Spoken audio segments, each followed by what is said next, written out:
quiet time, and I'm going to share with you my 7 tips on how to have a more peaceful homeschool.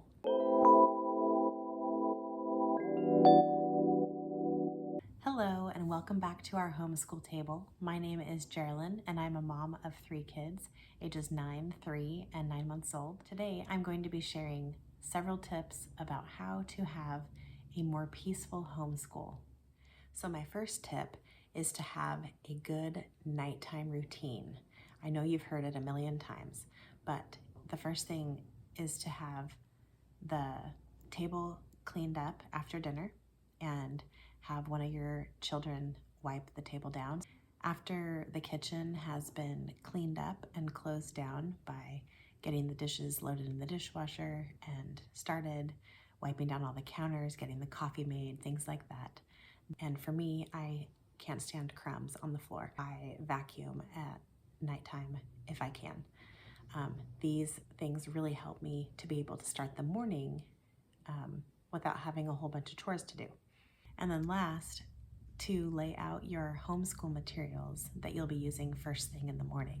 You don't have to put every single thing out, but maybe just your Bible study that you're working on at breakfast time, or the things that you do for morning basket, if that's the first thing that you do.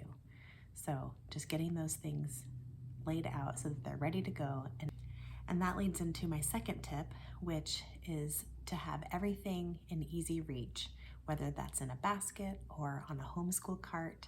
Just have all of the books that you use, all of the resources that you use, your Bible, your mom binder or your working binder, whatever you like to call it. Have it all ready to go and right by wherever you're homeschooling at. So when I'm here at the table, my basket is right here behind my chair. So I can get to all the things that I need. So this is where my daughter likes to sit at our table, and in the back you can see a little green bucket and a shelf where she keeps all of her things. So right here in this green bucket are the things that she might need on a daily basis. These are some of the workbooks that she needs, and her binder where I keep all of her math papers and our schedule and any other things that she might need. And then over here is her book basket, and these are all of her readers that she will need for our Sunlight Level D history readers. She also keeps a few pencils right here on the shelf for her to grab easily. Tip number 3 is to have a weekly checklist.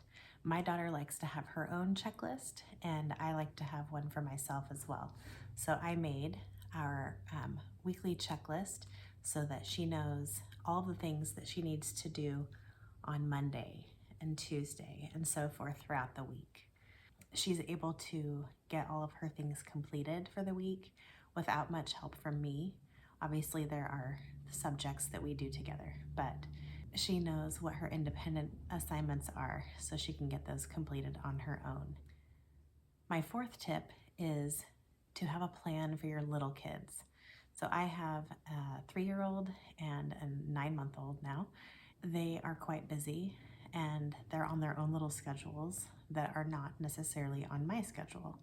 But if you see this cabinet behind me here, inside the cupboard are several puzzles and games and manipulatives that my little boy likes to play. And he sits right here next to me where he eats lunch and things like that. But he also likes to sit there while we're doing school and color or play with counting bears. He thinks that that is doing math, which it is, but he just really enjoys being a part of what we're doing. So have a plan for your little kids. My 5th tip is to have a plan for lunch. Now, I used to be a really good meal planner. I didn't necessarily plan out lunches, but I do have a general idea of what we have available for lunch. So have a plan for lunch and make sure that you set a timer so that you can start making lunch before your kids are ravenously hungry. Tip number 6 is to have a 10-minute tidy after lunchtime. This is probably the one that really helps the most. I like to have a nice, relaxed, quiet time. I do have chores and things that I get done when the little kids go down for a nap and when my daughter goes to do her reading. I just really like the house to be picked up and tidied up before we do that. So we do a quick 10-minute tidy after lunch where we put music on the TV, and each kid has an assigned thing to do, whether it's picking up the toys, wiping the table down after lunch, and then usually I will vacuum. And tip number 7 is to have a quiet time every day.